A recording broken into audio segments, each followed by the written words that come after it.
حالات دیکھا جائے ہماری یہ دنیا کی جو زندگی ہے اس کا ایک لمحہ آخرت کے کروڑوں اربوں سالوں سے بہتر ہے۔ اس کی وجہ کیا ہے؟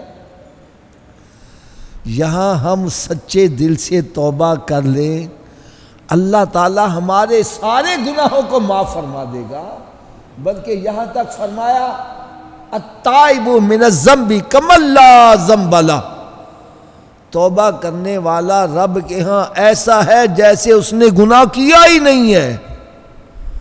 بلکہ ایک مقام پر فرمایا کہ جو بندہ ایمان لاتا ہے، توبہ کر لیتا ہے، تو اللہ تعالیٰ اس کے پچھلے گناہوں کو نیکیوں میں تبدیل فرما دیتا ہے۔ یہ دنیا کی زندگی میں ہے، اور جب موت آ جائے گی پھر کروڑوں سال بھی توبہ کرتے رہو، توبہ قبول نہیں ہے۔ یہ توبہ کا دروازہ ابھی کھلا ہوا ہے۔ اپنی اس زندگی کو غنیمت جانا جائے، اس کا ایک ایک لمحہ جو ہے یہ بڑا ہی قیمتی ہے، اس کی قدر کی جائے۔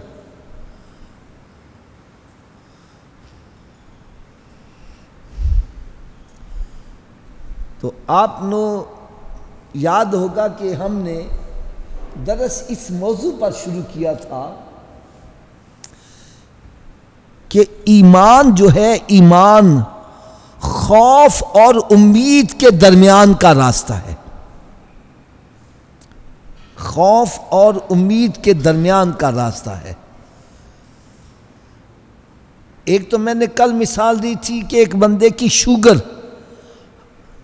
اگر لو ہے، ایسے بندے کو مٹھائی کھلانا فائدہ مند ہوگا، اور جس کی شوگر پہلے ہی ہائی ہے ایسے بندے کو مٹھائی کھلانا اس کے لیے نقصان دہ ہے۔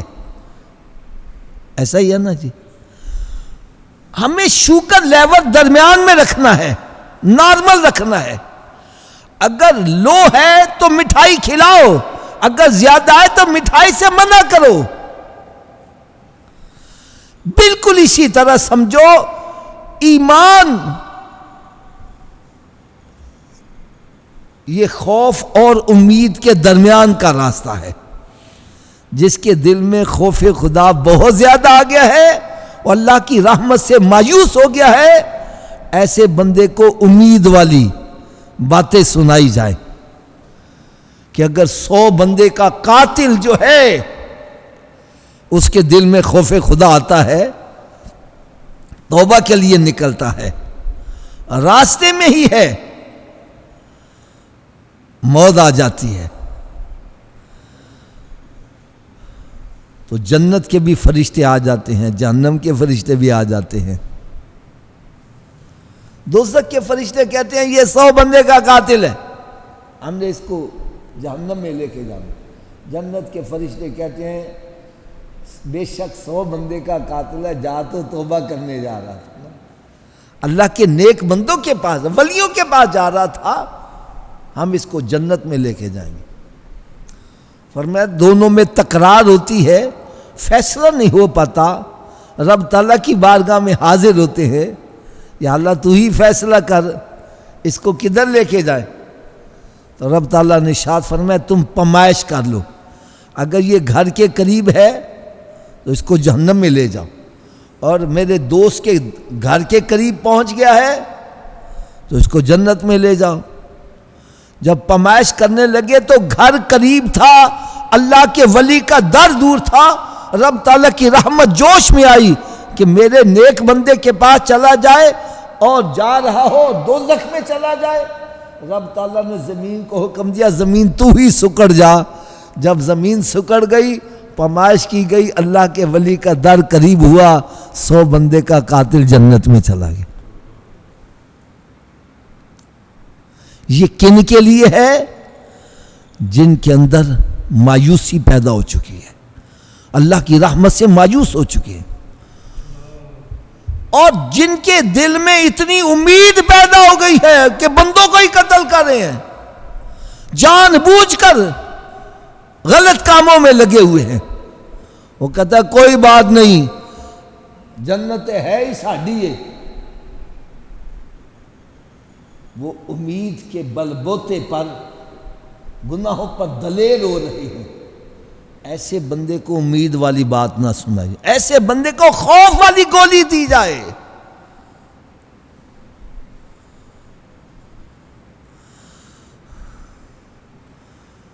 مجھے ایک واقعہ یاد آتا ہے. اللہ اللہ اللہ اللہ. ہم جب چھوٹے چھوٹے ہوتے تھے نا تو اس وقت یہ سوئی گیس نہیں ہوتی تھی، تو محلوں کے اندر لکڑی کے ٹال ہوتے تھے. تو وہاں پر نا مزدور ہوتے تھے، ان کو ہم پیسے دے آتے، بھئی 1 من لکڑی فلاں گھر میں چھوڑ کے آنا ہے. تو وہ کیا کرتا تھا، لکڑی کا گٹھا بنا کے اپنے پشت کے اوپر لاد کرنا، وہ گھر میں چھوڑنے آ جاتا تھا. ایسا ہی ہوتا تھا نا.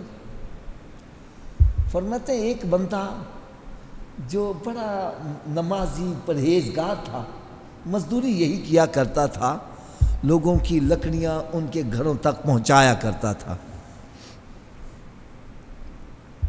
ایسے بندے کا انتقال ہو گیا. کیا ہو گیا؟ تو خواب کے اندر کسی نے پوچھا، حضرت صاحب آپ کے ساتھ کیا معاملہ پیش آیا؟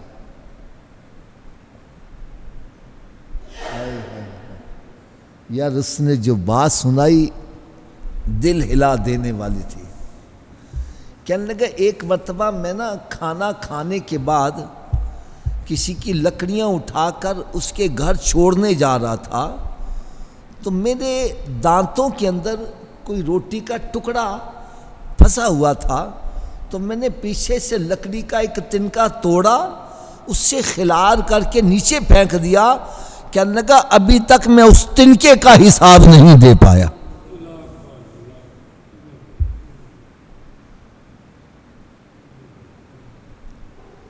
کہ مالک کی اجازت کے بغیر جو میں نے ایک تنکا توڑا تھا، ابھی تک میں اس تنکے کا حساب نہیں دے پایا. اور جو بندے، میرا مطلب ہے کہ ناحق لوگوں کے مال قبضہ کر کے بیٹھے ہوئے، بہنوں کی جائیدادوں پر قبضے کر کے بیٹھے ہوئے، یتیموں کے مالوں پر قبضے کر کے بیٹھے ہوئے ہیں،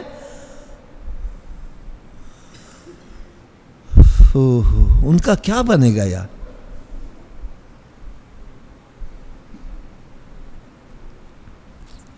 یہ ہم شعراء کا کلام تو پڑھتے ہیں، امید والی باتیں پڑھتے ہیں، جو خوف والی انہوں نے بتلائی ہوتی ہے وہ نہیں پڑھتے.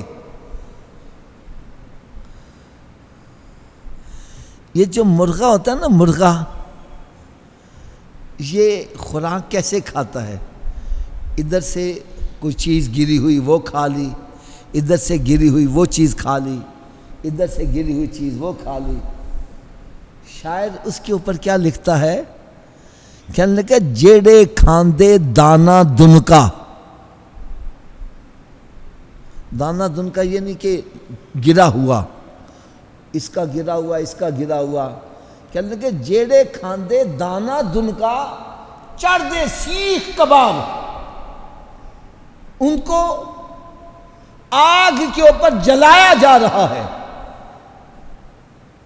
کبھی یہ اپنا روسٹ دیکھا ہو آپ نے؟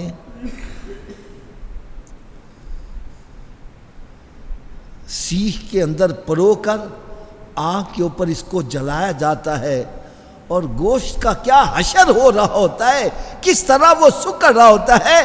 وہ لکھتے ہیں جیڑے کھاندے دانا دن کا، جو گرا پکڑا اٹھا کر کھاتے ہیں وہ تو سیخ کباب چڑھ رہے ہیں، اور جو بے حساب کھا رہے ہیں ان کا کیا بنے گا؟ جو کھاتے وقت یہی نہیں سوچتے یہ حلال ہے یا حرام ہے، آنے دو جو کچھ، ان کا کیا بنے گا؟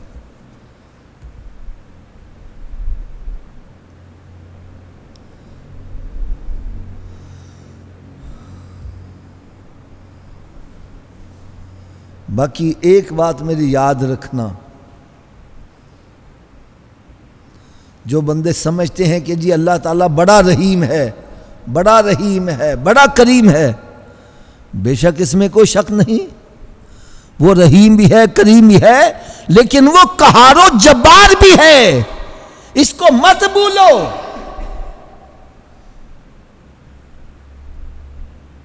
وہ حساب لینے والا بھی ہے، یہ اسی کا کلام ہے، فَمَنْ يَعْمَلْ مِثْقَالَ ذَرَّةٍ خَيْرًا يَرَهُ وَمَنْ يَعْمَلْ مِثْقَالَ ذَرَّةٍ شَرًّا يَرَهُ، جو ذرہ برابر نیکی کرے گا وہ بھی وہاں پالے گا، اور جس نے ذرہ برابر گناہ کیا ہوگا وہاں اس کو وہاں دیکھے گا۔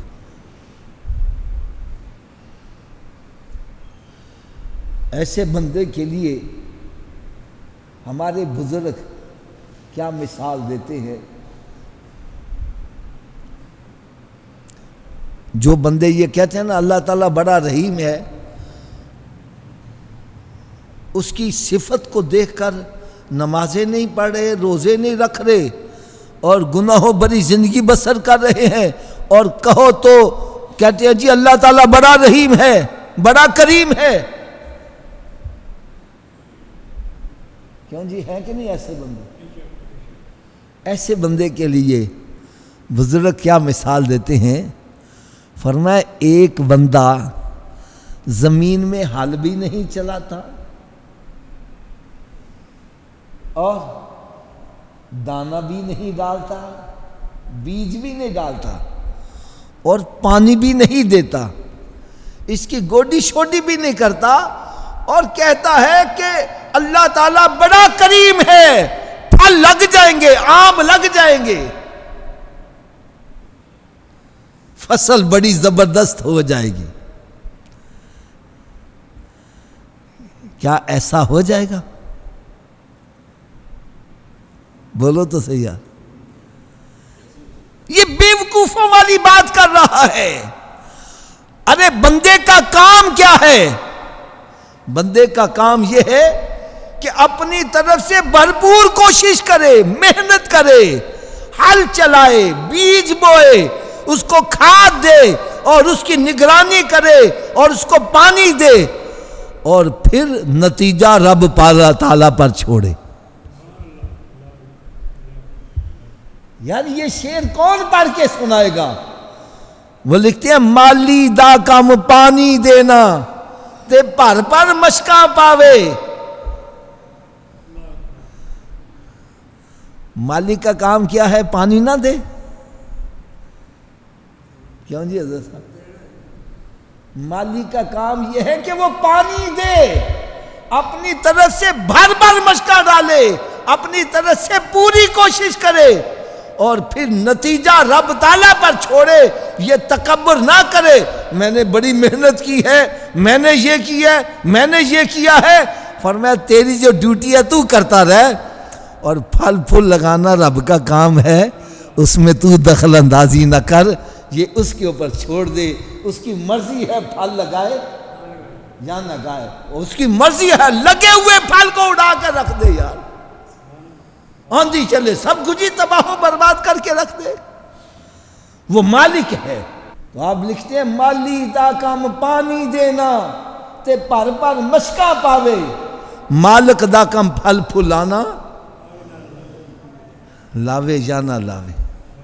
اور یار جو ہماری ڈیوٹی ہے، ہمیں اپنی ڈیوٹی کرنی چاہیے، ہمیں چاہیے کہ روزانہ 5 نمازوں کا پانی ڈالے، رمضان شریف کے روزوں کا پانی ڈالے، اور پھر جب فصل بڑھ جائے، درخت کی شاخیں بڑھ جائیں، پھر کٹائی چھنگائی کرو، زکوٰۃ ادا کرو، پھر مزید پیسے آ جائیں حج کی زکوٰۃ بھی ڈالو، کھاد بھی ڈالو اس کو، اور پھر سود کے زہریلے پانی سے بچاؤ، حرام کی کمائی کے پانی سے اس کو بچاؤ، اس کو رشوت کے پیسوں سے بچاؤ، اس کو بدکاری کی ہوا سے بچاؤ۔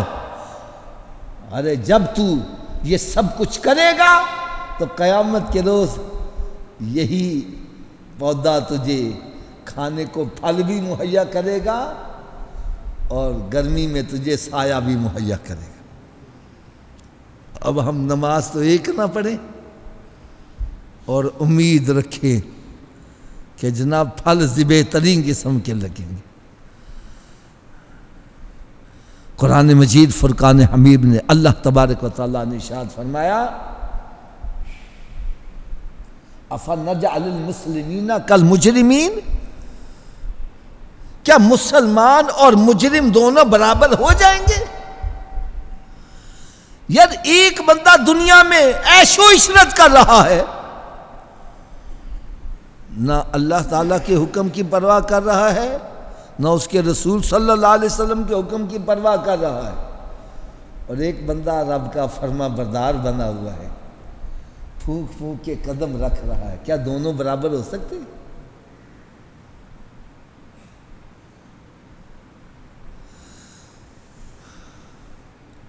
دونوں برابر نہیں ہو سکتے۔ اگر آپ کو تسلی ابھی بھی نہیں ہو رہی تو آؤ میں آپ کو ایک حدیث قدسی سناؤں۔ یہ حدیث مبارکہ امام غزالی رحمۃ اللہ تعالی علیہ نے مکاشفۃ القلوب میں بھی نقل کی ہے۔ حدیث قدسی اس کو کہتے ہیں کہ جو کلام خدا ہو اور زبان مصطفیٰ سے ادا ہو رہا ہو۔ میرے آقا صلی اللہ علیہ وسلم نے ارشاد فرمایا کہ اللہ تعالیٰ کی یہ شان نہیں ہے کہ کسی پر دو خوف اکٹھے کر دے، اور یہ بھی اس کی شان نہیں کسی پر دو بے خوفیاں اکٹھی کر دے۔ اس کا مطلب کیا ہے؟ اس کا مطلب یہ ہے کہ وہ بندہ جو دنیا کے اندر بے خوف ہے، نہ اللہ تعالیٰ سے ڈرتا ہے، نہ اس کے رسول صلی اللہ علیہ وسلم سے شرم و حیا کرتا ہے، جب خوف خدا دل میں نہیں ہوگا، سرکار صلی اللہ علیہ وسلم کی عظمت دل میں نہیں ہوگی، پھر جو چاہے گا کھائے گا، جو چاہے گا پیے گا، جہاں چاہے گا جائے گا۔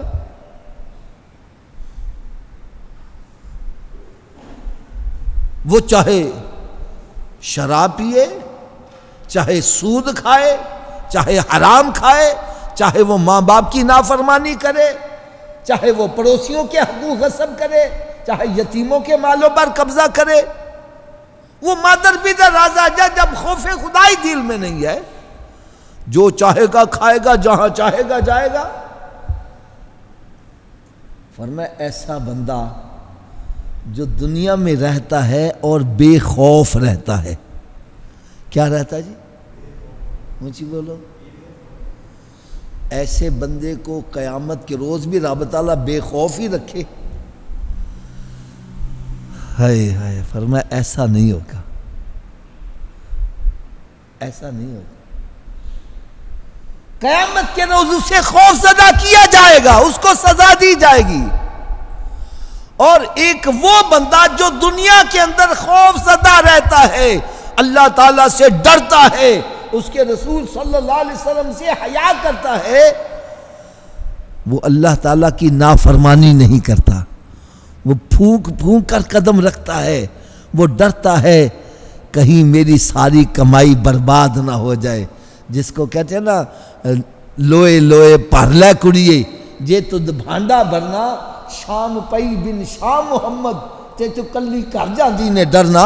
وہ فرماتے تیرے لیے لو ہے جتنی دیر سانس میں سانپ ہے، نیکی کا برتن جلدی سے بھر لے، اور اگر بھر لیا ہے نہ بھرا تو خالی ہاتھ قبر میں جائے گا، پریشانی ہوگی۔ اور اگلی بات دیکھو کیسی کمال لکھ دی، فرماتے جنہ نے پریا سر تے دھریا وہ قدم چکن ڈر ڈر کے۔ جنہوں نے بھر لیا ہے، سر پر رکھ لیا ہے، اب وہ بڑا سنبھل سنبھل کے قدم رکھ رہے ہیں، کیونکہ ان کو پتہ ہے ایک ٹھوکر لگی برتن بھی جائے گا، ساری کمائی بھی برباد ہو جائے گی۔ اس لیے فرماتی ہے نیکی کو کبھی حقیر نہ جانو، چاہے چھوٹی سی کیوں نہ ہے، کیا پتا یہ تیری نظر میں جو چھوٹی نیکی ہے یہی تیرے لیے جنت میں جانے کا سبب بن جائے۔ اور گناہ کو کبھی معمولی نہ جانو، کیا پتا جو جس کو معمولی تو سمجھتا ہے یہی کہیں تیری ساری نیکیوں کو برباد کرنے کا سبب نہ بن جائے۔ ایک جنگل ہے، جنگل، اس کو جلانے کے لیے ایک دیا سلائی کی ضرورت ہے۔ سب برباد ہو جائے گا۔ وہ ڈرتا ہے، وہ راتوں کو جاگ رہا ہے، عبادت بھی کرتا ہے، پھر آنسو بہا رہا ہے، لوگ سو رہے ہیں، یہ رب کی بارگاہ میں کھڑا ہے، کبھی قرآن پڑھ رہا ہے، کبھی نماز پڑھ رہا ہے، نیکی کی دعوت دے رہا ہے، برائی سے لوگوں کو منع کر رہا ہے، خود بھی برائی سے بچ رہا ہے۔ فرمایا ایسا بندہ جو دنیا میں خوف زدہ ہے، اب قیامت کے روز رب تعالیٰ اسے بھی قیامت کے روز بھی خوف زدہ کرے۔ فرمایا ایسا نہیں ہوگا، قیامت کا دن ہوگا، حکم ہوگا لا خوف علیہم ولا ہم یحزنون، آج تیرے اوپر کوئی خوف نہیں، کوئی ڈر نہیں، جا مسکراتا ہوا تو جنت میں چلا جا۔ اب ہمیں اپنے گریبان میں جھانک کر دیکھنا چاہیے کہ کیا میرے دل میں خوف خدا ہے؟ کیا میں گناہوں سے بچ رہا ہوں؟ زبان سے کہنا او جی میں رب کو بڑا ڈرنا ہوا، بڑا ڈرنا ہوا، اور چھرا تیز رکھا ہوا ہے، یہ ڈرنا نہیں ہے۔ ڈرنا تو یہ ہے کہ عمل سے اس کا پتہ چلے، نماز میں سستی نہیں کر رہا، روزہ رکھ رہا ہے، ماں باپ کا ادب و احترام کر رہا ہے، کسی کے ساتھ ظلم و زیادتی نہیں کر رہا، کسی کا مال غصب نہیں کر رہا، وہ حقوق اللہ کا بھی خیال کر رہا ہے، حقوق العباد کا بھی خیال کر رہا ہے، تو ایسا بندہ